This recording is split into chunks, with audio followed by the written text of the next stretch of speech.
Ololufe, angel of my life.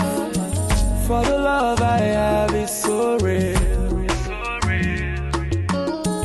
How can I be your Mr. Right? Baby, what I feel is so strong. If you are the apple of my eyes. If oh no, I'm gonna love you till I die. Oh, Ololufemi, Jawa, I'm thinking about that day. It will be just you and I.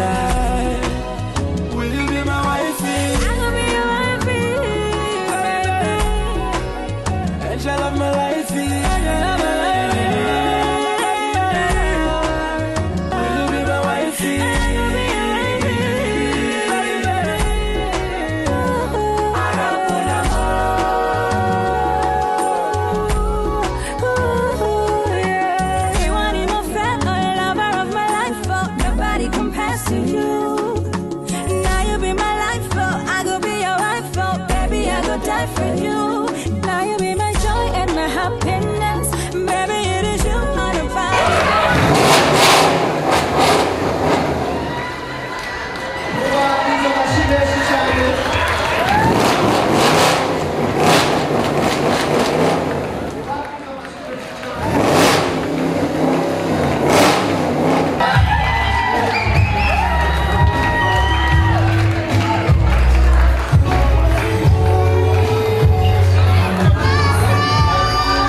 About that day, it will be just you and I. Will you be my wifey? I'm gonna be your wifey. Angel of my life. Will you be my wifey?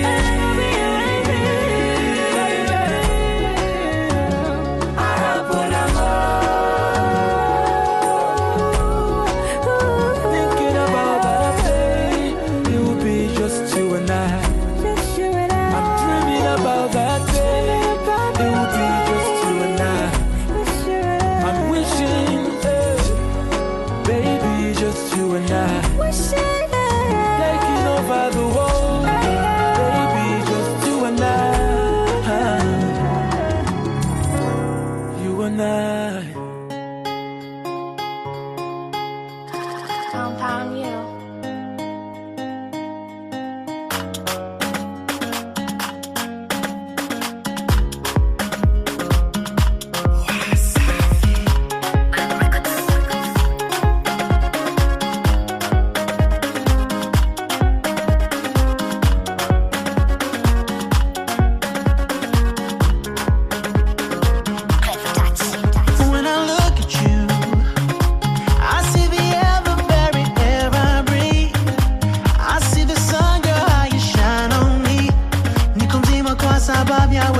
kwa mama papa yo. Oh, I want to marry you. I want to marry you. I want to marry you. Atwende kwa baba na mama yangu. Oh baby, I did you time kone. Oh baby, lona jisi amkongea. Oh baby, yellow ndani ya mtima nikueleze how I feel. Venye kupenda maradhi ya moyo utampenda nani? Sumfupa mwenzi ukibogoyo utantesa hani? Vile mate wanakumezea, kuto wanakumendea, ni presha kizunguzungu.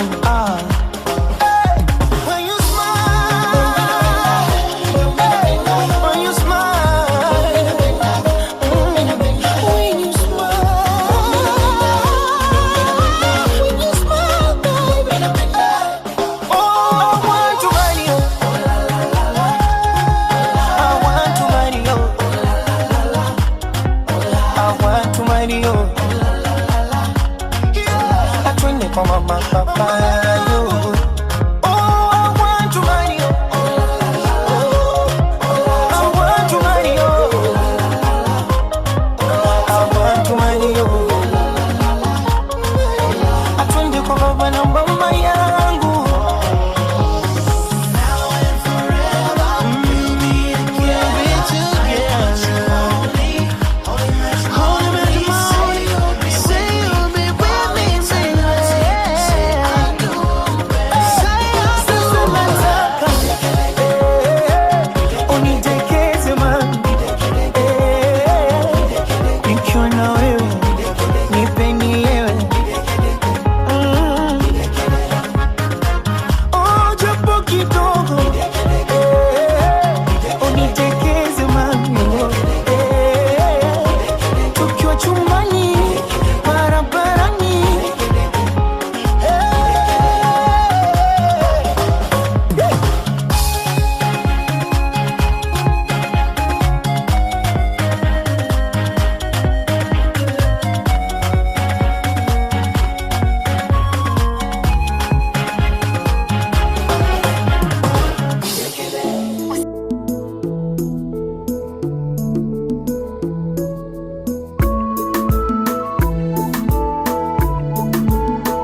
She told them she was waiting for the one that God was sent to fulfill a kind of craving, a special kind of loving, one with lot of understanding. Come rain, come shining. People started to say that she wanted more than a Mr. Right. All that she wanted was a man that sees the light. They say she's a fool for being uptight, when all that she wants is good love, not be fight. Special kind of girl, hard to come by. This kind of girl, I want to make my wife. You're the one, say no more. Don't bother about what the people say, cause I say, every time that I look into your eyes, I see fire in there. Fire.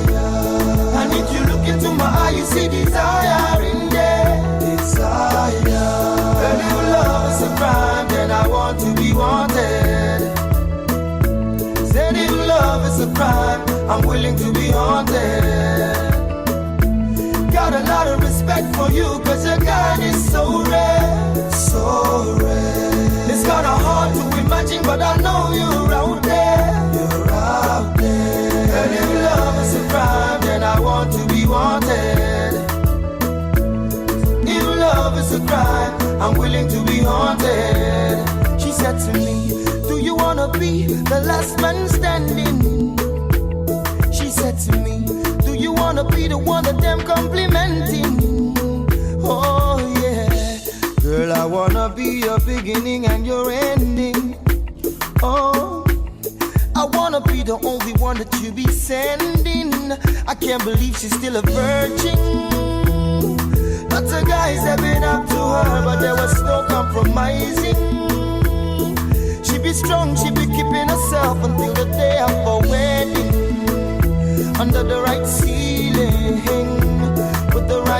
a person deserving of a special kind of loving. Every time that I look into your eyes, I see fire in there, fire. And if you look into my eyes, you see desire in there, desire. Girl, if love is a crime, then I want to be wanted. Said if love is a crime, I'm willing to be haunted. Hey, I got a lot of respect for you, cause your God is so rare, so rare. It's kinda hard to imagine, but I know you're out there, you're out there. And if love is a crime, then I want to be wanted. Said if love is a crime, I'm willing to be haunted. So keep the fire burning.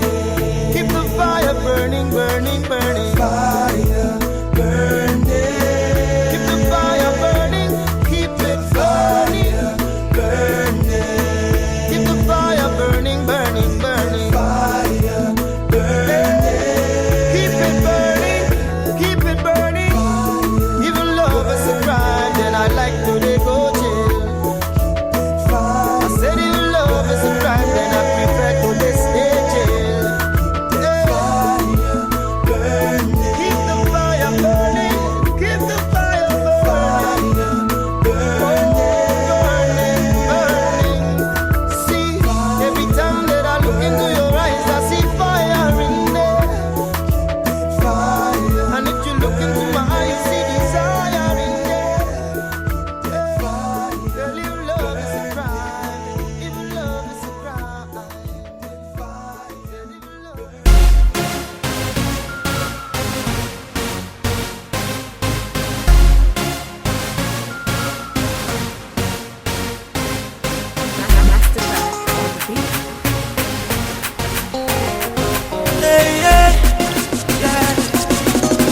Thank you, cause you keep on blessing me. Keep on blessing me.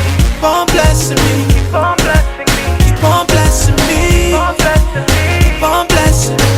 Thank you, cause you keep on blessing me. Keep on blessing me. Keep on blessing me. Keep on blessing me. Keep on blessing me. Keep on blessing me. Thank you, cause you keep on blessing me. And when I step in the place and I look like a star, say them but say I they do shaka ride. Enemies them a see me, they want do me jaga jaga. Oh, I'm not moving, I'm adjusting my agbada. Do you like what you see? No need to they jealous me. Stop back, God blessing me. I go lift up my voice and sing. When people see me, they ask me, say, what did they make me shine every day? Now Baba upgrade me, I elevate, I elevate, I elevate. Enemies surround me, them done dead. Them nothing touch me, covered by grace. Now Baba upgrade me, I celebrate. I thank you, cause you keep on blessing me. Keep on blessing me. Keep on blessing me.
bafashe umwanya munini kugira ngo bashobore basize abana mu rugo basize inshuti n'umuryango ubu rero tugadusabe mwigore musike muhaguruke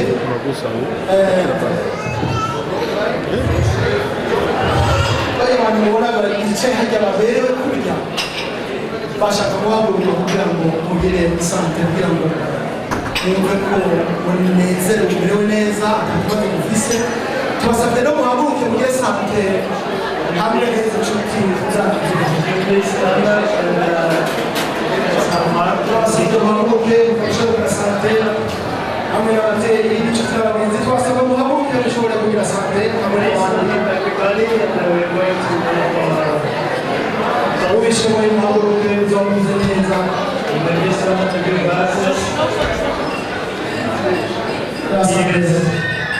sante imana ibahezagire cyane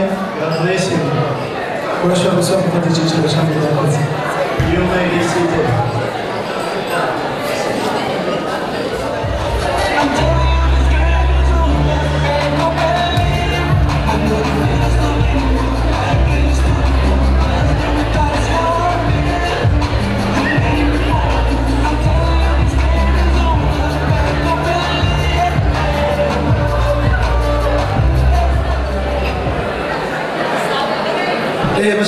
Ladies and gentlemen, amazi yazindutse ageze kure cyane our time is going fast. ariko twabasaba kugira ngo bumvirize mu giceke May we please ask you to be quiet. tugomba kumva ijambo nyamukuru We are about to hear the man speak tonight. nyenurugo The father of this family ashobore kwakira abashyitsi bamugeneye is going to welcome his guests. ariko twabasaba ko kumviriza gukora ijambo rikomeye cyane And may we request you please to be quiet and listen to that speech kugira rishyikirizwe n'ababyeyi from our parents. ariko twabasaba ko muceceka And we are inviting you to follow this word kugira ngo dushobore kumva neza iryo jambo so that we can listen to this speech. muri kano kanya rero And at this moment, tugomba kwakira nyenurugo we are going to welcome the father of this family, umushingantahe Avite Rodigi Mr. Abid Rodigi, akaba ari we nyenurugo and he's the father of this family, agomba kwakira abashyitsi biwe rero and he's going to welcome the guests. twagomba tumuha ikaze Please, let's welcome him kugira ashike hano to come forward, ariko mufate umwanya wo kumwumviriza uzaba mukoze neza please take time to listen to him, and may God bless you. And I will not be able to translate this word by word, so I will summarize it afterwards, because this is really, really traditional speech. So I will give a short summary after. Thank you for your attention. Ashika Hamika Afasun Guaruka Gavariman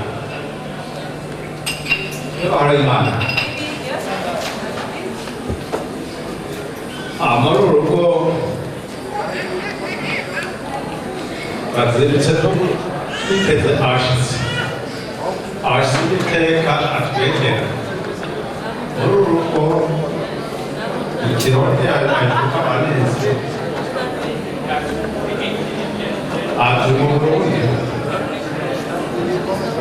bari bashitse bahimye bashaka cyabo bakete baje twazi baje twabiteguriye n'amahoro.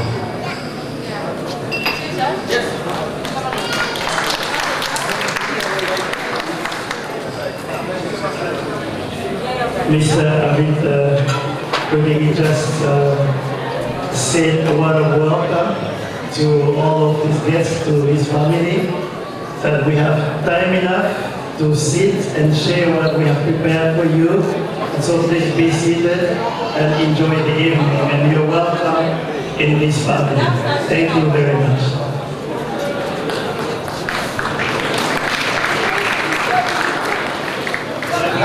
iyo mudakomeye amashyi bicatumvikana ko mutumviriza ugeze akamukoma amashyi rero turabasabye mukoma amashyi uko burya umuntu iyo yumvirije yihuta gukoma amashyi iyo atumvirije nawe usanga atabasha kumva urakoze cyane. Thank you very much. Reka tubwire ko nk'abagiye igisanga ariko bari kubategura. So we are going on with our program. Abo bashyitsi rero bagendera urugo rwa Abid. The guests that are visiting Abid's family. N'umuryango wa Nyandwisha. The family of Nyandwisha. Hamwe na Mukamusore Bernadette. Together with the Mukamusore Bernadette.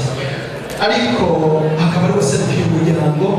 But there is a representative of the family. Uwo yaserukiye umuryango aza gushyikirizwa ijambo. Akaba ari umushingantahe Godefroid. And Mr. Godefroid is going to be the one speaking on behalf of the family. He's not far, he's just here. Let's give him honor and welcome him. Please give him a big hand.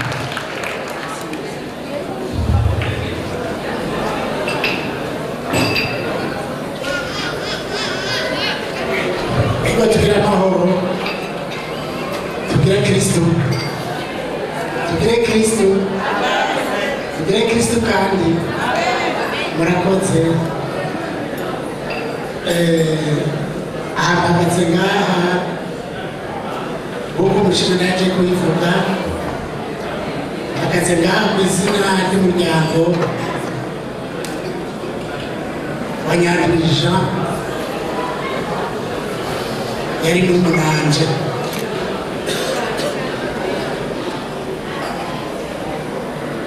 nawe Mukamusore Bernadette mubona harya ni muramwanje akitwa Mukamusore n'uwibarutse urya mwigeme mubona harya ubu nawe yabaye umukenyezi Biju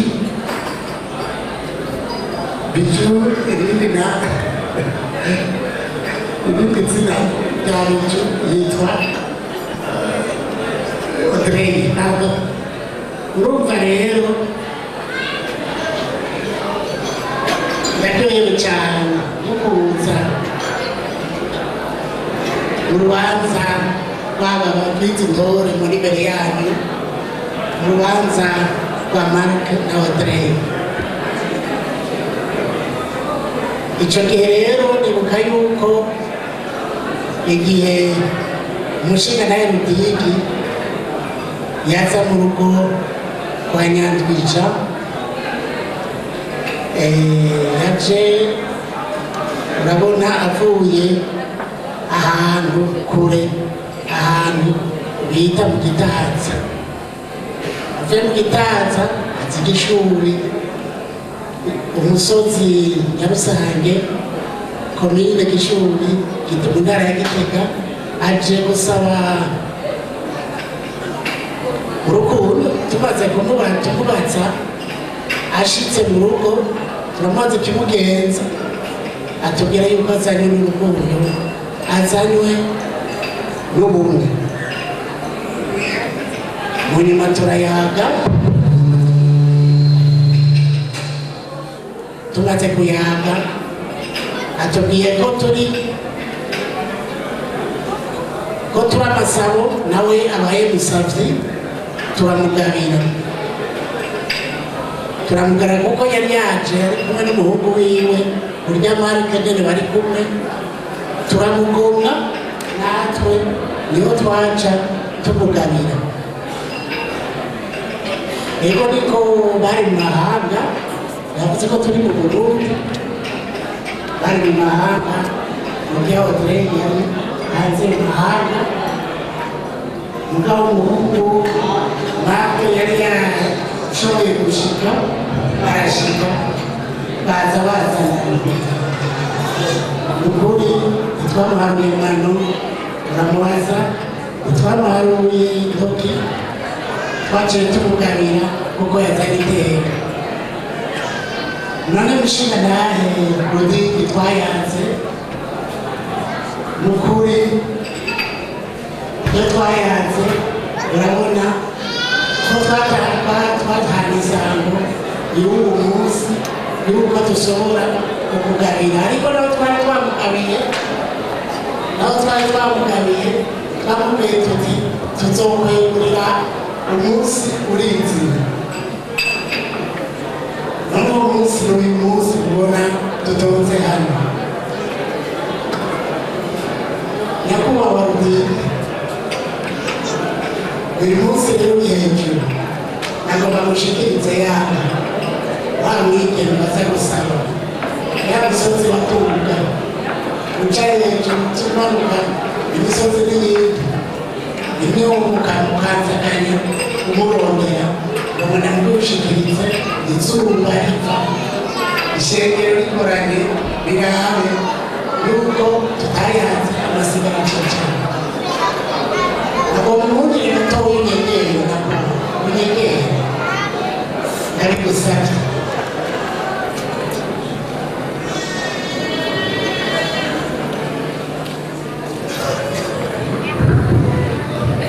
turabasabye ngo baze kubwiriza gatoza basaba kandi umufasoni Audrey bicu yigore aze ndamushikiriza wamusabye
turasabye abantu bamubwirize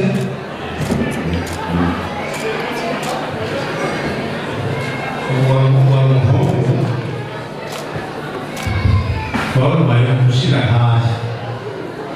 umushingantahe imfura yaje shikira umutegetsi kuko umushingantahe ijambo amushikiriza kandi amushikirije tumfate neza yajambo ryiwe kuko mfata neza tukamahoro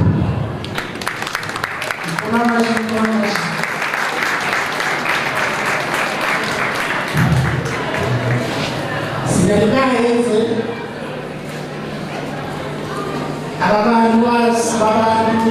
ababana bacu barashoboye kwibaruka ibibondo bibiri ivyo bibondo bibiri bafise jewe kubwanje kubera tutari bwawe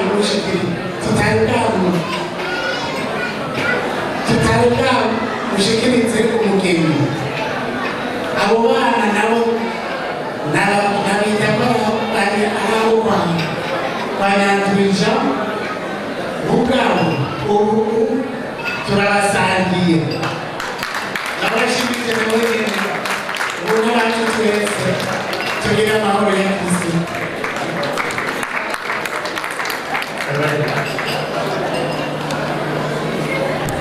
I'll give a short summary of what Mr. Godfrey just said. I start with a story of a visitor they received way ago in the family. That was Mr. yatugoye bamushimiye yagavuze uko arukana abaye kurukana ushikaraye bamushimiye bose uduhaye atatu reka cyo rero ubwoba ngira ngo uronde izindi mpano cyangwa cyane babiri ushikara bamushimira n'umuryango kuva kera akaba y'amajyambere y'ubuvuga ariko abantu bose hasi iyo dushimije ntaduhaye byinshi uzive kutwitwara byinshi ubu turashimye tugiye gutwara n'abamugizi tukaba turakora cyane ushikara abo bana bose ni bande yo kwagiza atwegere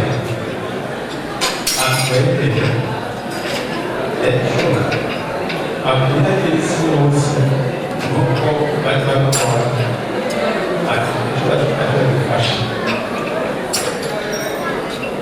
hano bacimane twasangire n'umuryango buri bande jewe sinovuga ngo ndabakabira kuko nagaye kuko ushobora kuba ikintu rusange byo mfite izubanyi turacaza rero urabakabira mubyo mfite imana yarampeze yarampawe imana kakanya urazoza ikurikire ushaka ikirongora cyose ari itongo ari iki murabona muri kuti dusigaye tusobanye tuzokora mu nyuma tukamahoro